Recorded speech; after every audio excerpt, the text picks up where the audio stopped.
At 0700 on July 19, 1945, Commander Eugene Fluckey pressed his eye against the periscope of USS Barb, watching a Japanese supply train snake along the Karafuto coastline, carrying troops and ammunition that would kill American soldiers if he didn't stop it. 31 years old, 5 war patrols as Barb's commander, 17 enemy ships already at the bottom. The Japanese were running 6 trains per day along that coastal railroad, each carrying between 40 and 60 soldiers plus ammunition and supplies for the garrison at Karafuto. Fluckey had been hunting in the Sea of Okhotsk for 3 weeks. The Gato-class submarine USS Barb displaced 2,400 tons submerged and carried a crew of 80 men.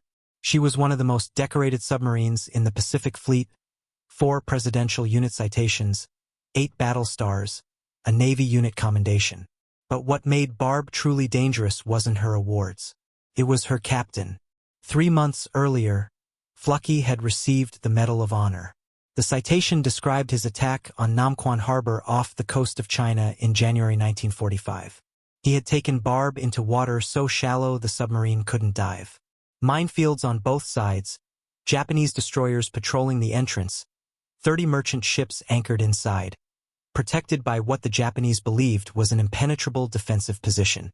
Fluckey attacked anyway. 6 torpedoes into the convoy, then 4 more, then a high-speed surface run through uncharted waters while depth charges exploded around them. 8 ships sunk, 0 American casualties. The brass in Pearl Harbor called it the most audacious submarine attack of the war. But Fluckey wasn't satisfied. By June 1945, Japanese merchant shipping had nearly vanished from the Pacific. American submarines were running out of targets. Before Barb's 12th and final war patrol, Fluckey approached the Navy's research and development staff with an unusual request. He wanted rockets. The Mark 51 launcher held 12 5-inch spin-stabilized rockets, each tipped with 10 pounds of high-explosive, maximum range 3 miles. The Navy was testing the system as an anti-kamikaze weapon for landing ships. Fluckey convinced them to bolt one onto Barb's forward deck. It made her the only rocket-launching submarine in the United States Navy. Barb departed Midway on June 8, loaded with 72 rockets and orders to raise hell along the Japanese coast. She reached the waters north of Hokkaido on June 20. 2 days later, at 0230 on June 22, Fluckey surfaced 3 miles off the town of Sherry, population 20,000, a factory district producing supplies for the Japanese military. The submarine turned broadside to the shore. Fluckey gave the order. 12 rockets ripple-fired in 5 seconds. They screamed through the darkness and slammed into Sherry's industrial center. Fires erupted across the waterfront. Barb submerged and disappeared before the Japanese could respond. It was the first time in history a submarine had launched rockets against a shore target. Over the next 3 weeks, Barb fired 60 more rockets at factory towns along the Hokkaido and Karafuto coasts, Shikoku, Kashio, Shiratori. Japan's largest paper mill destroyed. A leather tanning factory that made pilot uniforms burning. Small shipyards reduced to wreckage. Fluckey also used Barb's 4-inch deck gun to shell military installations. The submarine operated with impunity. By mid-July, Japanese reconnaissance aircraft were hunting for her. But Fluckey kept moving, kept striking, kept the enemy off balance. Then, on July 19th, while patrolling off southern Karafuto, Fluckey noticed something through the periscope. A railroad ran within 400 yards of the coastline. Trains moving north and south throughout the day and night, locomotives pulling freight cars filled with troops and military cargo. The trains represented a supply line feeding Japanese forces preparing to resist an American invasion. Fluckey watched the trains for 3 days. He counted schedules. He studied the terrain. The beach was accessible. The tracks were vulnerable. An idea began forming. The problem was obvious. Barb could surface and shell the railroad with her deck gun, but that would only damage the tracks. The Japanese would repair them within hours. What Fluckey wanted was to destroy a moving train. Maximum damage, maximum disruption, maximum psychological impact. But submarines didn't carry weapons designed for land targets. Torpedoes were useless. The rockets lacked the precision for a moving target. The deck gun couldn't track a train through coastal terrain. Fluckey needed a different solution, something the Japanese wouldn't expect, something no submarine had ever attempted. On the evening of July 22nd, Chief Gunner's Mate Paul Saunders and Electrician's Mate Third Class Billy Hatfield sat in Barb's cramped forward torpedo room with a problem. Fluckey had asked them to devise a way to blow up a train without risking a shore party during the explosion. Hatfield stared at the 55-pound scuttling charge, a device designed to destroy Barb if the crew ever had to abandon her. Hatfield remembered a childhood trick, placing walnuts on railroad tracks so the weight of passing trains would crack them open. What if they could rig the scuttling charge the same way? A microswitch buried under the rails, the weight of a locomotive closing the circuit, the train destroying itself. Fluckey examined the device Hatfield and Saunders constructed. A simple pressure switch salvaged from submarine components, 3 dry cell batteries wired in series, the 55-pound scuttling charge packed with enough explosive to vaporize a locomotive. The entire assembly fit inside an empty pickle jar for waterproofing.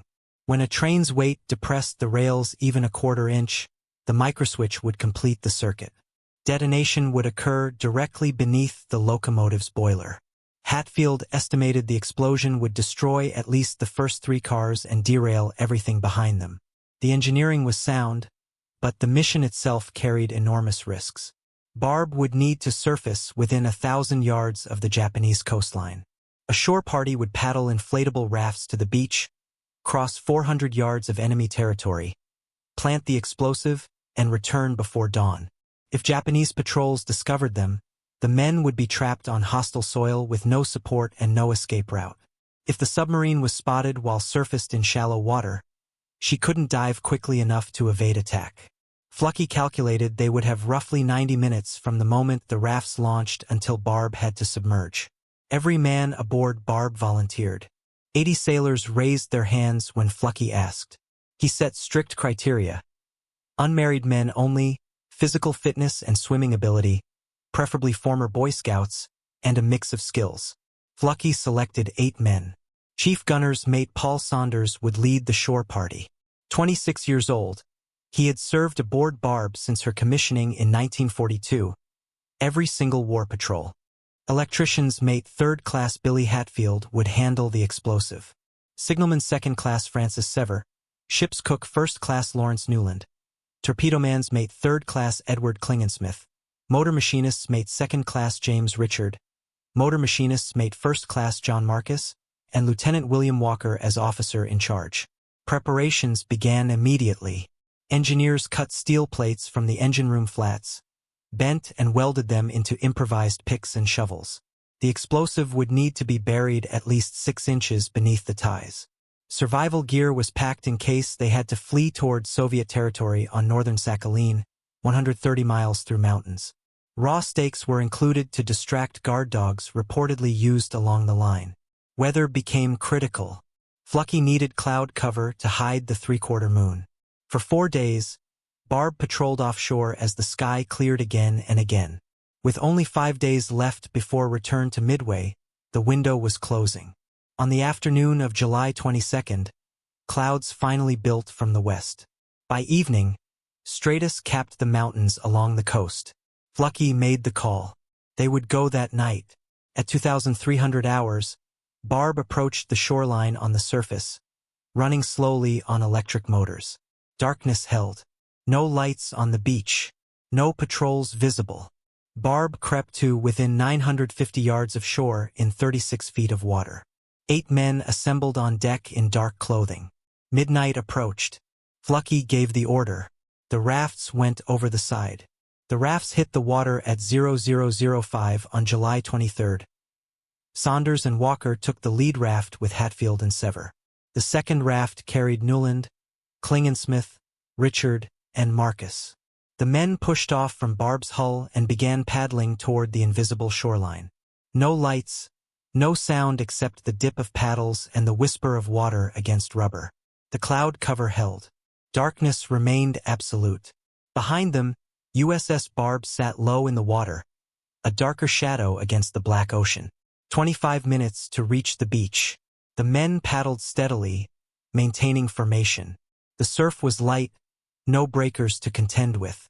The rafts grounded on sand at 0030. All 8 men dragged the boats above the high tide line and secured them behind rocks and driftwood. Nuland and Richard stayed with the rafts as guards. Their job was to ensure the escape route remained open and to signal Barb if Japanese patrols approached. The other 6 men moved inland. They were the first American combat troops to set foot on one of Japan's 4 main home islands. Karafuto was part of the Japanese prefecture system administered from Tokyo, populated by Japanese civilians and defended by Japanese military forces. Every step they took was on enemy sovereign territory. Getting caught meant execution. The Geneva Convention did not protect saboteurs operating behind enemy lines in civilian clothes. The terrain was rougher than expected.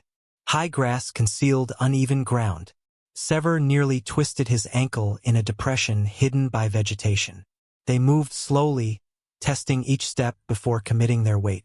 50 yards inland, they encountered a drainage ditch 3 feet deep with water at the bottom. The men lowered themselves into the ditch, crossed the muddy bottom, and climbed the opposite bank. Their clothing was now wet and heavy. 100 yards from the beach, they reached a packed earth road with vehicle tracks visible in the dirt. The road ran parallel to the railroad connecting coastal villages. Saunders signaled a halt. The men crouched in the grass beside the road and listened. No engine sounds, no voices, no movement.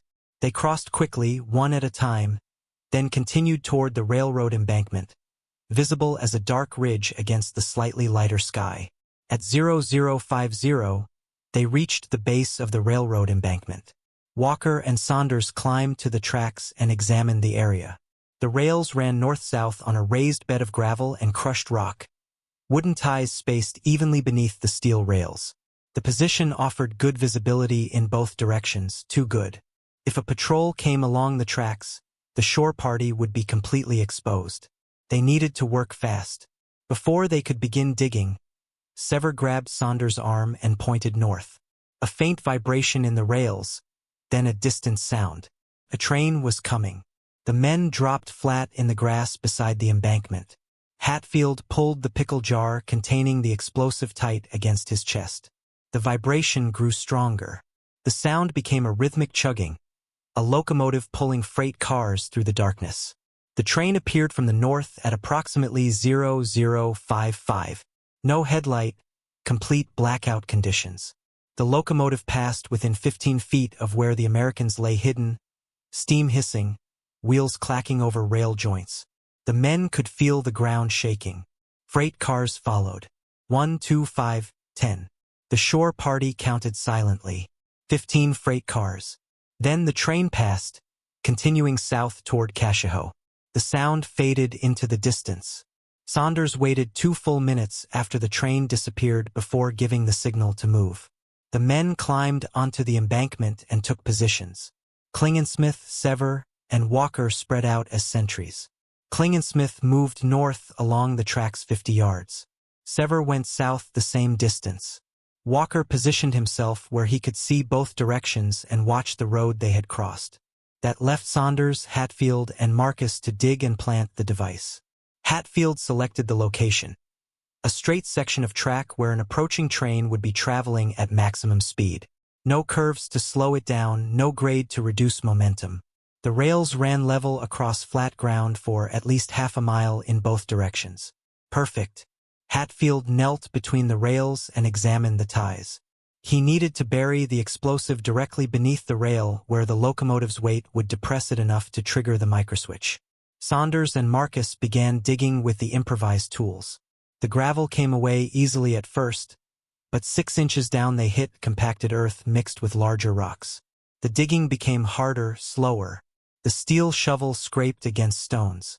Each sound seemed impossibly loud in the darkness. Hatfield kept checking his watch. They had been on shore for 30 minutes.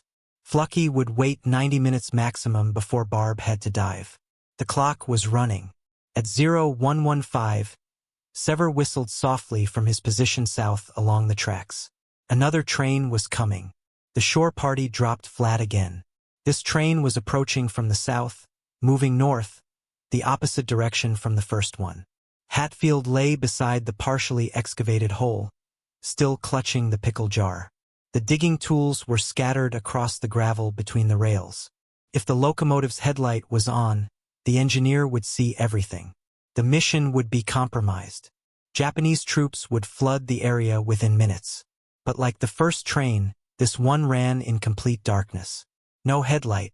The blackout protocols the Japanese enforced along the coastal railroad were protecting the American saboteurs.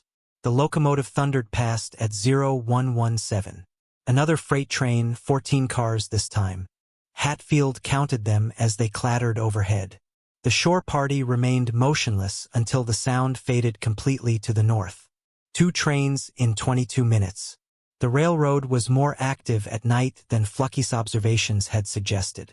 Saunders motioned the men back to work. They had less than an hour before Barb would need to submerge. Marcus attacked the hole with renewed urgency. The shovel bit into the compacted earth.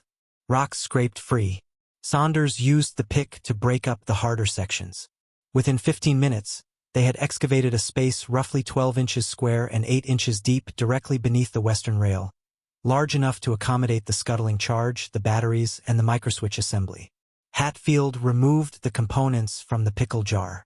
The 55-pound scuttling charge was a cylindrical metal canister packed with high explosive, enough power to blow a 3-foot hole in a submarine's pressure hull. Against a locomotive traveling at 40 miles per hour, the effect would be catastrophic. Hatfield positioned the charge at the bottom of the hole and packed dirt around it to hold it steady. Then he carefully placed the 3 dry cell batteries beside the charge and began wiring the circuit. The microswitch was the critical component. Hatfield had designed it to close when the rail above it depressed under the locomotive's weight. Japanese locomotives typically weighed between 60 and 80 tons. That weight, distributed across the wheels, would push the rail downward approximately 1/4 to 1/2 inch. The microswitch needed to be positioned precisely. Too deep and the rail wouldn't depress enough to trigger it. Too shallow and vibrations from normal track expansion might cause a premature detonation. Hatfield worked by touch more than sight. His waterproof flashlight provided minimal illumination directed downward into the hole to prevent the beam from being visible at a distance. He connected the positive terminal from the batteries to one side of the microswitch. The negative terminal ran to the scuttling charge detonator. The final connection from the detonator back to the microswitch would complete the circuit, but Hatfield left that wire disconnected. He would make the final connection just before they departed. Until then, the device was safe. At 0135, Hatfield had the wiring completed except for the final connection. He looked at Saunders and nodded. Saunders signaled Walker. The sentries began pulling back to the work site. Klingensmith returned from the north, Sever from the south. Walker came up from his observation position near the road. The 6 men gathered at the tracks. Hatfield made the final connection. The circuit was now live. Any significant downward pressure on the rail above the microswitch would trigger the explosion. He covered the device carefully with dirt and gravel, smoothing it to match the surrounding ballast. No visible disturbance. A track inspector walking this section in daylight might notice slightly disturbed gravel, but a locomotive engineer traveling at speed in darkness would see nothing unusual. The shore party moved off the railroad embankment and began working their way back toward the beach. Same route in reverse, across the road, through the drainage ditch, through the high grass. They moved faster now. The mission was complete. The explosive was armed. Every minute they remained on Japanese soil increased the risk of discovery. At 0145, they reached the beach where Newland and Richard were waiting with the rafts. All 8 men dragged the rafts to the waterline and climbed aboard. Saunders checked the luminous dial on his watch. They had been ashore for exactly 1 hour and 40 minutes. Barb would be preparing to dive. The rafts pushed off from the beach and the men began paddling toward the position where the submarine waited. The distance back to Barb was 950 yards. In calm water with experienced paddlers, that meant roughly 15 minutes. They were halfway to the submarine when Fluckey's voice cut through the darkness. He was shouting through a megaphone from Barb's conning tower, telling them to paddle faster. Another train was coming down the tracks. The men in the rafts could hear it now. the distant sound of a locomotive building speed. Fluckey had spotted the train through Barb's periscope while tracking the shore party's return. The headlight was off, but the locomotive's exhaust plume was visible against the mountain silhouette. The train was approaching from the north, heading directly toward the section of track where Hatfield had buried the explosive device. The timing was going to be catastrophically close. Saunders and his men drove their paddles into the water with desperate rhythm. The rafts were still 400 yards from Barb. The submarine sat impossibly low in the water, her hull barely visible even at close range. Fluckey had moved her to within 600 yards of the shore, decreasing the distance the rafts needed to travel but putting Barb in water so shallow she would scrape bottom if she attempted a crash dive. Every man aboard the submarine who wasn't essential to operations was on deck watching the shore and the approaching train. The rafts closed the distance. 300 yards. 200. The sound of the train grew louder. Through the darkness, the men paddling could now see the silhouette of the locomotive. It was traveling fast, probably 40 or 45 miles per hour. The engineer was making up time, pushing hard through the coastal section where the tracks ran straight and level. The locomotive was perhaps a mile north of the buried explosive, maybe 90 seconds away. Fluckey had a decision to make. If he waited for the rafts to reach Barb before diving, the submarine might be caught on the surface when Japanese response forces arrived after the explosion. Coastal artillery could open fire. Patrol boats could converge on their position. But if he submerged now, the 8 men in the rafts would be stranded on the surface with no way to escape. Fluckey made his choice. He ordered Barb to turn and prepare for an emergency dive. But he would wait. The shore party had earned that much. The rafts reached Barb at 0146. The men scrambled up the submarine's hull and through the deck hatches. Saunders was the last man off the rafts. The rubber boats were cut loose and abandoned. They would drift and eventually sink. There was no time to retrieve them. Fluckey ordered the deck crew below and sealed the hatches. Barb's diesel engines rumbled to life. The submarine began turning away from shore, accelerating toward deeper water. At 0147 on July 23, 1945, the northbound train reached the section of track where the microswitch waited. The locomotive's lead wheels passed over the device. 68 tons of steel and steam pressed down on the rails. The western rail depressed. The microswitch closed. The electrical circuit completed. 55 pounds of high explosive detonated directly beneath the locomotive's boiler. The explosion was visible from Barb. Even though the submarine was now 700 yards offshore and accelerating, a massive fireball erupted along the railroad embankment. The locomotive's boiler ruptured instantly, adding superheated steam to the blast. Metal fragments shot upward in a fountain of burning debris. Pieces of the engine flew 200 feet into the air, tumbling end over end before crashing back to Earth. The locomotive disintegrated. The boiler split into 3 sections. The drive wheels tore free from the chassis. The smokestack and cab were hurled forward, cartwheeling down the embankment toward the beach. The freight cars behind the locomotive had no time to brake. The first car slammed into the wreckage at full speed and accordion folded. The second climbed over the first, its wooden frame splintering. The third jackknifed sideways and rolled off the embankment. Cars 4 through 16 piled into a growing mass of twisted metal and shattered wood. The sound reached Barb as rolling thunder echoing off the coastal mountains. Fires ignited across the wreckage. Ammunition in several cars began cooking off, adding secondary explosions to the chaos.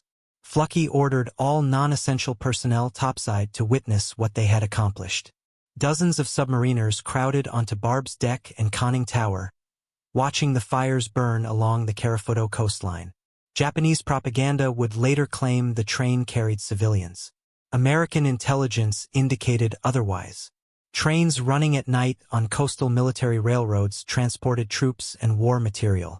The men aboard that train were soldiers moving south to reinforce defensive positions against the expected American invasion. Barb continued accelerating toward deeper water. Within 10 minutes, the submarine would be deep enough to dive safely. Fluckey allowed himself a moment to consider what his crew had achieved. They had destroyed a Japanese military train using a submarine, the first and only time in naval history such an operation was successfully executed. More importantly, they had conducted the only Allied ground combat operation on Japanese home island soil during the entire Pacific War. The celebration was premature. Japanese searchlights swept the water from coastal positions, probing for the submarine that had just declared war on their railroad. The beams originated from at least 3 military installations responding to the explosion, sweeping the sea in coordinated patterns.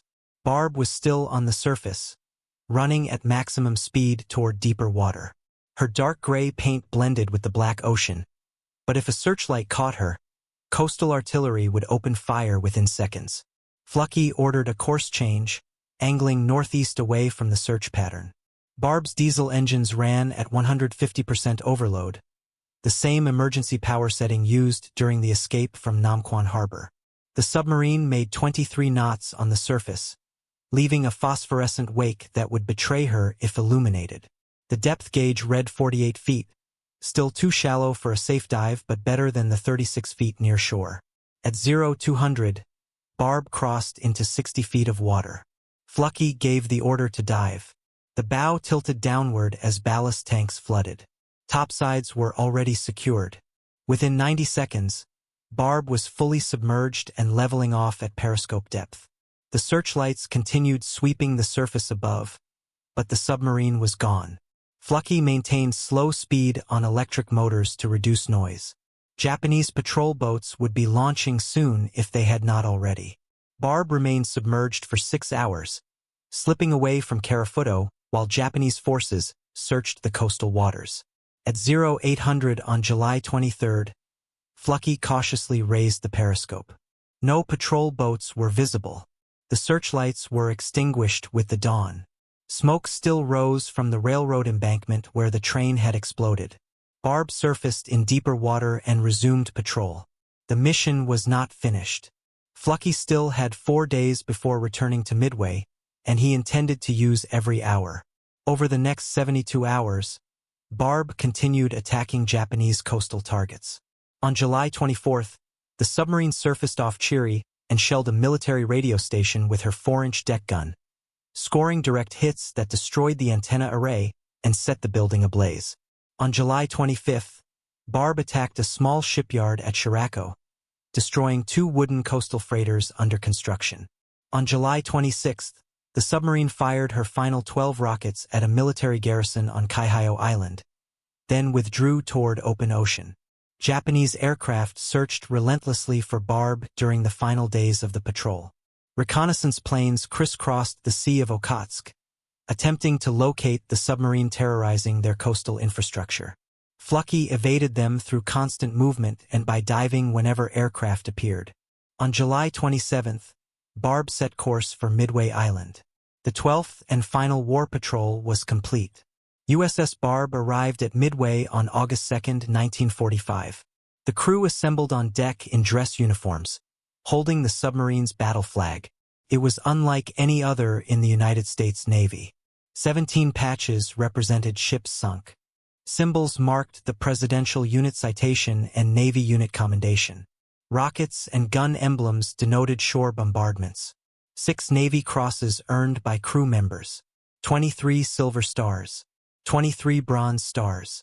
A Medal of Honor ribbon at the top represented Fluckey's award from the previous patrol. At the bottom center was a new symbol, a Japanese locomotive. Barb was the only submarine in history to sink a train, and now that achievement flew on her battle colors. Admiral Chester Nimitz himself came to Midway to greet the crew. The flag was photographed for the Naval Archives. 8 men posed beside it, the same 8 who had gone ashore on Karafuto and planted the charge that destroyed the train. Saunders, Hatfield, Sever, Newland, Klingelsmith, Richard, Marcus, and Walker. They looked like ordinary sailors, young men who might have been working in factories or on farms if not for the war. But they had accomplished something no military force had managed during the entire Pacific conflict. They had conducted offensive ground operations on Japanese home island territory. The train explosion became legendary within the submarine service. Other boats had attacked shore targets with deck guns. Some had launched rockets like Barb, but no other submarine had put men on enemy soil to destroy a target and extracted them successfully. The mission represented a new capability. Submarines weren't just commerce raiders or torpedo platforms. They could project power ashore through sabotage and special operations. Fluckey received his 4th Navy Cross for Barb's 12th patrol. The citation specifically mentioned the train attack and the rocket bombardments. Combined with his Medal of Honor and 3 previous Navy Crosses, Fluckey became one of the most decorated submarine commanders in American naval history. But when reporters asked him about his achievements, he consistently deflected credit to his crew. 6 days after Barb reached Midway, the atomic bomb fell on Hiroshima. 9 days later, Japan surrendered. The war ended before USS Barb could conduct another patrol. Japan's surrender on August 15 meant the submarine's combat career was over. 12 war patrols spanning 3 years. 5 in the Atlantic theater during the early war years, 7 in the Pacific, where Barb had compiled one of the most devastating records of any submarine in the American fleet. The official tally credited her with sinking 17 enemy vessels totaling 96,628 tons. But those numbers didn't capture the full scope of what Barb had accomplished. The Joint Army-Navy Assessment Committee reviewed Fluckey's claims after the war. They confirmed the destruction of the escort carrier Unio on September 17, 1944, 22,500 tons. The carrier had been transporting aircraft and pilots from Japan to the Philippines when Barb's torpedoes found her in the South China Sea. The ship sank in 40 minutes, taking most of her crew and cargo to the bottom. Barb had also destroyed numerous smaller warships, frigates, patrol craft, and coastal defense vessels.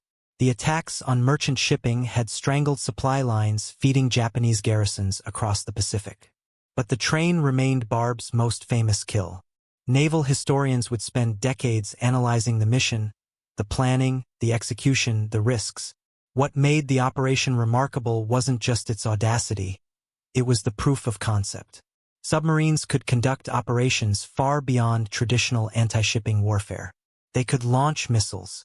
They could bombard shore installations. They could insert sabotage teams onto hostile territory and extract them successfully. The mission on Karafuto demonstrated capabilities that would define submarine warfare for the next 70 years. Fluckey's innovation with the rocket launcher proved particularly prescient. In 1945, submarines launching rockets at shore targets seemed like a desperate improvisation born from lack of merchant shipping to attack. But within a decade, submarines armed with guided missiles became the most powerful weapons platforms in naval arsenals. The Regulus cruise missile program, Polaris ballistic missiles, Trident, Ohio-class submarines carrying enough nuclear firepower to destroy entire nations. All of them traced their conceptual lineage back to Fluckey bolting a Mark 51 rocket launcher onto Barb's deck and proving the concept worked. USS Barb herself had a less glorious post-war fate. The submarine was decommissioned in May 1947 and placed in reserve. Recommissioned in 1951 for training duties. Decommissioned again in February 1954.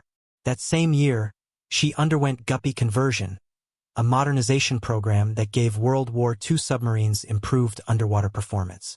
In December 1954, Barb was loaned to the Italian Navy under the Mutual Defense Assistance Act. The Italians renamed her Enrico Tozzoli after an Italian submarine commander from World War I. The submarine served in the Italian Navy for 18 years. By 1972, she was obsolete, worn out, no longer economically viable to maintain. The Italian government sold Enrico Tozzoli for scrap metal. The final price was approximately $100,000, roughly the cost of a modest house. When Fluckey learned what had happened, he reportedly said that if the crew had known, they would have pooled their money to buy Barb and bring her back to the United States as a museum ship. But by the time anyone realized, the submarine was already being cut apart in an Italian scrapyard. Only Barb's battle flag survived. The Submarine Force Library and Museum in Groton, Connecticut, acquired it for their collection. Visitors can see it today displayed behind glass.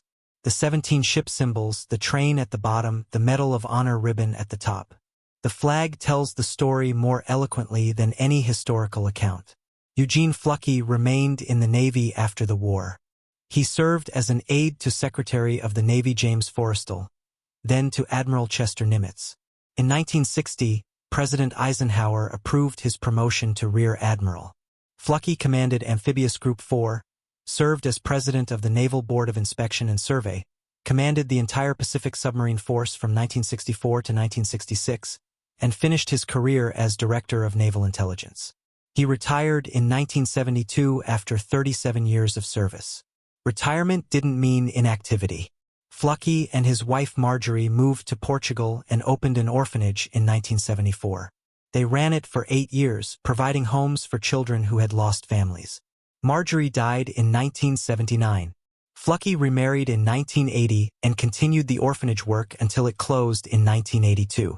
In 1992, he published Thunder Below, his memoir of commanding USS Barb. The book became required reading at the Naval Academy. Fluckey died on June 28, 2007. He was 93 years old. He was buried at the United States Naval Academy Cemetery in Annapolis. But there was one statistic Fluckey valued more than all the tonnage sunk, all the medals earned, all the recognition received. 0 Purple Hearts awarded to anyone who served under his command during 5 war patrols. 0 casualties. That statistic defined Eugene Fluckey's command philosophy more than any tactical innovation or daring raid. He took calculated risks, but never reckless ones. He pushed his crew to the absolute limits of submarine capability, but never beyond the point where training and skill could compensate for danger. 5 war patrols, hundreds of depth charge attacks, thousands of miles through minefields and shallow water. Countless hours surfaced in enemy-controlled seas, and every single man who served under Fluckey came home alive. The crew members of USS Barb went on to live ordinary post-war lives. Saunders returned to civilian work. Hatfield went back to the railroad industry. The others married, raised families, worked regular jobs. They rarely spoke about what they had done on Karafuto. The mission remained classified for years. Even after declassification, the men didn't seek publicity. They had been doing their jobs, following orders, trying to end the war and get home. The fact that their job involved paddling ashore on enemy territory to blow up a train was simply what the situation required. But history remembers what they accomplished. The 8 men who went ashore that night in July 1945 conducted the only Allied ground combat operation on Japanese home islands during the entire Pacific War. No Marines landed on Honshu. No Army troops fought on Hokkaido. No paratroopers dropped on Kyushu. The only American combatants to engage enemy forces on Japanese sovereign home island territory were 8 submariners from USS Barb, armed with shovels, a pickle jar full of batteries, and 55 pounds of high explosive. The mission's impact extended beyond the immediate destruction. The train explosion forced Japanese military planners to divert resources to coastal railroad defense. Guards were increased. Patrols were expanded. Engineering units were assigned to inspect tracks daily. Those resources came from somewhere else. Troops who might have reinforced defensive positions, equipment that might have been used against American invasion forces. The psychological effect was equally significant. If American submarines could strike inland targets with impunity, nowhere was safe. The rocket attacks Fluckey pioneered had similar effects. Coastal factories and military installations were no longer protected by distance from the ocean. A submarine could surface 3 miles offshore and destroy targets that previously required air raids. The 72 rockets Barb fired during her 12th patrol demonstrated a capability that would revolutionize naval warfare within a generation. The numbers tell part of the story. 17 ships sunk, 96,000 tons of enemy shipping destroyed, 4 Navy Crosses and a Medal of Honor for the commander, 8 battle stars for the submarine, the first rocket attack from a submarine, the first and only submarine to sink a train. But the most important number was 0. 0 casualties among the crew during 5 combat patrols. Fluckey brought every man home. That was his greatest achievement. Not the tonnage, not the medals, not the tactical innovations that changed submarine warfare forever. He brought his men home alive. USS Barb's battle flag hangs in a museum in Connecticut. The locomotive symbol at the bottom still draws questions from visitors who don't know the story. When they learn what happened on July 23, 1945, they understand. They understand that submarine warfare wasn't just about torpedoes and periscopes. It was about innovation, adaptation, courage, and commanders who valued their crew's lives above personal glory. Eugene Fluckey, Paul Saunders, Billy Hatfield, and the 72 other men who served aboard USS Barb during those 5 patrols proved what submarines could accomplish when led by brilliant commanders and crewed by sailors willing to paddle ashore on enemy territory with explosives and shovels. They sank ships. They fired the first submarine-launched missiles. They destroyed coastal targets. And they blew up a train. The only submarine in history that can make that claim. If the story moved you the way it moved us, do me a favor. Hit that like button. Every single like tells YouTube to show this story to more people. Hit subscribe and turn on notifications. We're rescuing forgotten stories from dusty archives every single day. Stories about submariners who changed naval warfare with rockets and courage. Real people, real heroism. Drop a comment right now and tell us where you're watching from. Are you watching from the United States, United Kingdom, Canada, Australia? Our community stretches across the entire world. You're not just a viewer, you're part of keeping these memories alive. Tell us your location. Tell us if someone in your family served. Just let us know you're here. Thank you for watching. And thank you for making sure Eugene Fluckey and the crew of USS Barb don't disappear into silence.